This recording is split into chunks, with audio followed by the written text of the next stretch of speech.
অম্বুবাচীৰ নিবৃত্তি আৰু নিবৃত্তি ইতিমধ্যে ঘটিছে আৰু তিনিদিনীয়াকৈ যি অম্বুবাচীৰ মহাযোগ আৰু মহাযোগ আৰম্ভ হৈছিল আৰু এই মুহূৰ্তত আমি দেখুৱাইছোঁ 3 বজাৰ লগে লগে তেওঁ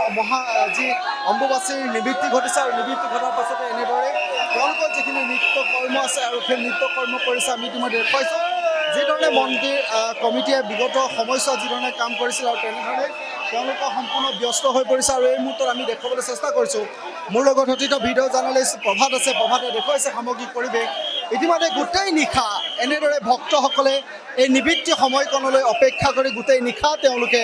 কামাখ্যা দেৱালয় চৌহদত এনেদৰে আছিল আৰু ইতিমধ্যে আমি কৈছোঁৱেই যে যি ধৰণৰ নিবৃত্তিৰ পাছতে যিখিনি নৃত্য কৰ্ম বা যিখিনি পূজা অৰ্চনা যিধৰণে আৰাধনা প্ৰক্ৰিয়া সেয়া কৰিছে আৰু হাজাৰ হাজাৰ ভক্ত ইতিমধ্যে অম্বুবাচী এই তিনিদিনীয়া যি কাৰ্যসূচী আৰু তিনিদিনীয়া কাৰ্যসূচীৰ পাছতে অম্বুবাচীৰ তিনিদিনীয়া যি মহাযুগৰ সময় আৰু এই মহাযুগৰ সময়ত ইতিমধ্যে আমি দেখুৱাইছোঁ যে কেনেধৰণৰ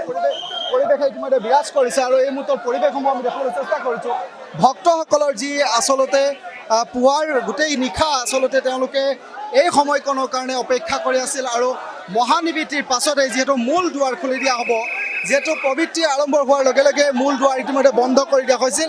আৰু তাৰ পাছত ইতিমধ্যে মূল দুৱাৰ খুলি দিয়া হৈছে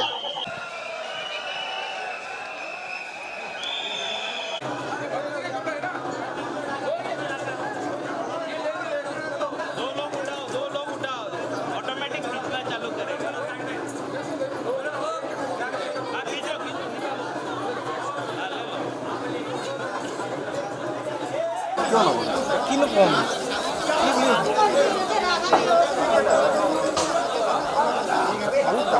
ৰাতিখন আহি